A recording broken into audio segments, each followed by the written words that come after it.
Familia of the sauce. What's going on, guys? Welcome back to the channel. Hope you all had a great day today.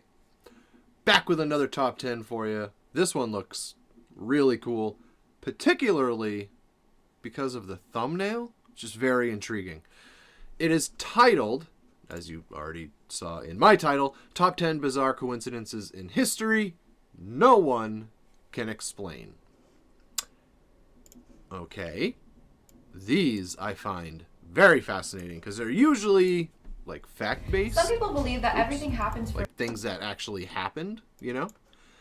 I don't know. Let's check it out. These top 10s have been a lot of fun. You like them, I like them.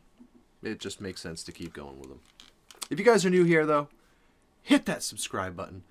Join the best family on YouTube, man. The Saucey fam. We'd love to have you. I speak for the whole gang.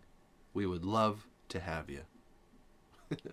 Let's check it out. Take it away. Some people believe that everything happens for a reason, that the universe has a plan for you to follow. Whereas others believe that we are in a simulation and everything that happens is planned by some greater power controlling the simulation.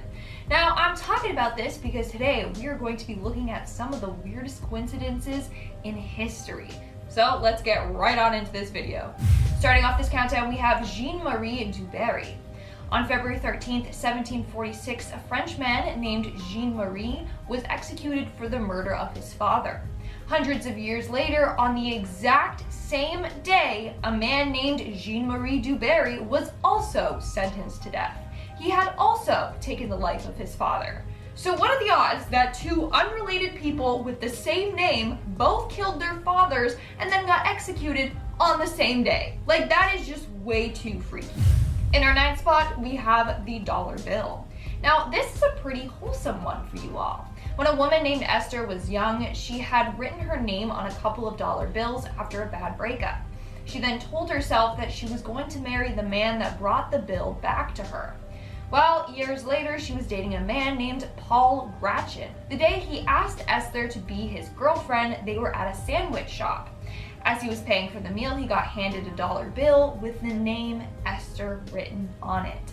The bill she wrote years prior. And in the end, they ended up getting married. Now, how wholesome is that? The universe literally gave her what she had manifested. Coming in at number 8, we have the girls with the red balloon. In 2001, a 10-year-old girl named Laura Buxton decided to release a red balloon from her front yard with a message on it. The balloon said, "Please return to Laura Buxton," and it had her address written on it.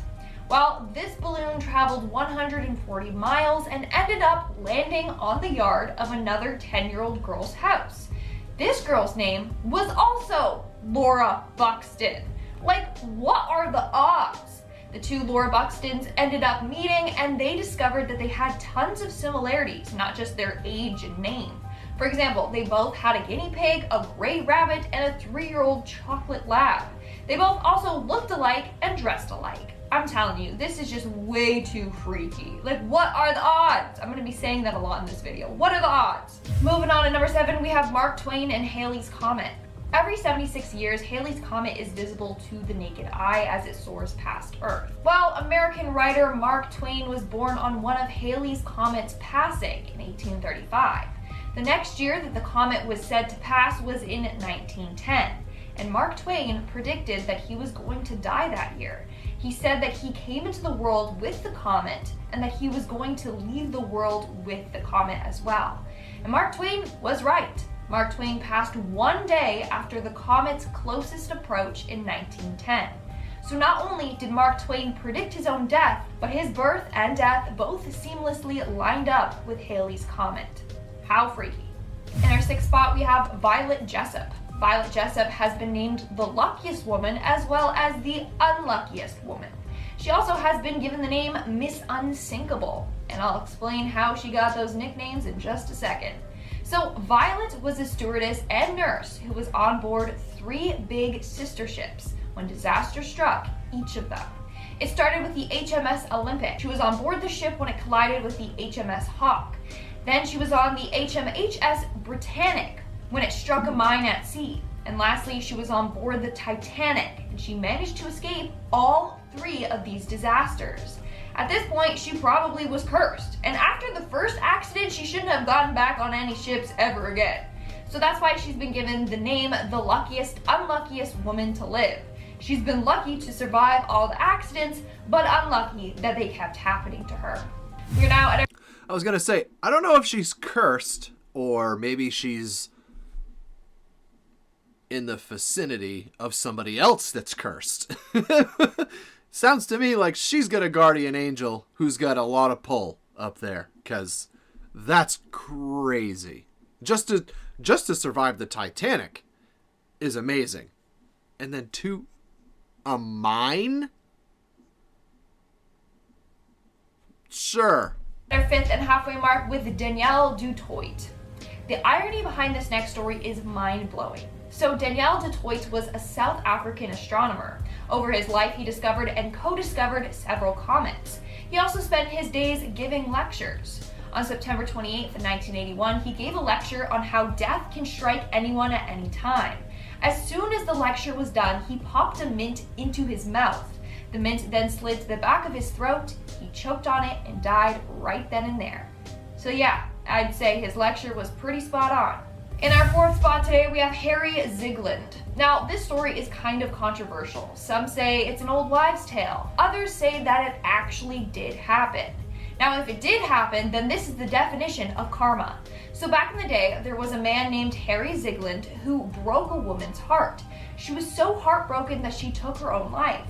Her brother was so devastated and angry at Harry that he vowed to get revenge on him. So he went out to find Harry with his gun and shot at him. Harry fell to the floor, and the brother, thinking that he had succeeded in killing him, grabbed his gun and took his own life. But Harry survived. The bullet didn't strike him. Instead, it hit and got lodged into a nearby tree. 3 years later, Henry was using dynamite to remove the tree. When he blew it up, the explosion sent the bullet out of the tree, and it hit and instantly killed him. It took karma 3 years, but it finally caught up to him. Coming in at number 3, we have the Hoover Dam. Over the course of the construction of the Hoover Dam, there were 96 deaths.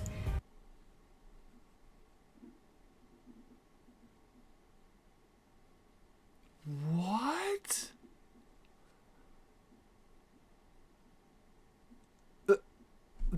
Yeah, okay, yeah, that's too much for my little brain. The first death was of a man named J.G. or George Turney. It occurred on December 20th, 1922. He sadly lost his life after drowning in the dam. 14 years later, on the exact anniversary of this guy's death, his son, Patrick Turney, lost his life. He fell from an electrical tower and died. This was also the final death reported during the construction of the dam, meaning the first man to die and the last man were father and son, and it happened on the exact same day. Coming in at number 2, we have Jack Frost and Other Stories. Some things are just meant to be, and you'll believe this once you hear this next story. Children's book author Anne Parrish was with her husband in Paris when they stopped by an antique bookshop from the 1920s. While in there, she found a copy of Jack Frost and Other Stories. She told her husband that that was her favorite book as a child. Well, when he opened the book, it had her name written inside of it. It read Anne Parrish, 209N Weber Street, Colorado Springs. So not only did it have Anne's name in the book, but it had the place she grew up in, Colorado Springs. Seems like Anne was meant to find that book. And in our number 1 spot today, we have the 2 presidents. It turns out that Abraham Lincoln and John F. Kennedy share a lot of eerie coincidences. Besides the fact that they both were American presidents, they both were killed by a gunshot wound to the back of the head. They both passed away on a Friday. They both died before a celebration. Kennedy was assassinated on the eve of Thanksgiving. Lincoln died right before Easter. And each were accompanied by their wife and another couple when they were killed. But that's not all. They both had best friends named Billy Graham. Both Billies had 4 children, and they both had secretaries named after the other president. Kennedy's secretary was Miss Lincoln. Lincoln's secretary was John. But wait, there's even more. Both of their successors were vice presidents called Johnson. The freakiest coincidence, Lincoln was shot in Ford's theater. Kennedy was shot in a Lincoln made by Ford. Whoa, boom, mic drop. Isn't that insane? I thought so. It blew my mind. Alright guys, that's all for today's video. Let me know in the comments below which one of these coincidences blew your mind. It's so freaky. Like, I'm rethinking life here. And now, speaking of comments, let's move on to our comment Wow. Okay. I got nothing. I got nothing. I mean, who's to say that some of those weren't embellished over the years, right? Like, without some kind of proof, it could absolutely be a game of telephone or just wives' tales, whatever it might be. But if just one of them is true, just one, that's pretty wild. That's pretty wild. They really got me with the thumbnail, though. I'm a little disappointed, but that's all right. That's all right. Clickbait, you know, welcome to 2022. Anyways, guys, I hope you enjoyed that. If you did, let me know. Subscribe to the channel. Throw a like on the video. Do all that fun stuff. I'll see you guys in the next one. Take care of yourselves. Take care of each other. Stay safe out there. In this crazy world, this is Saucy Dad. Peace out, Saucy fam.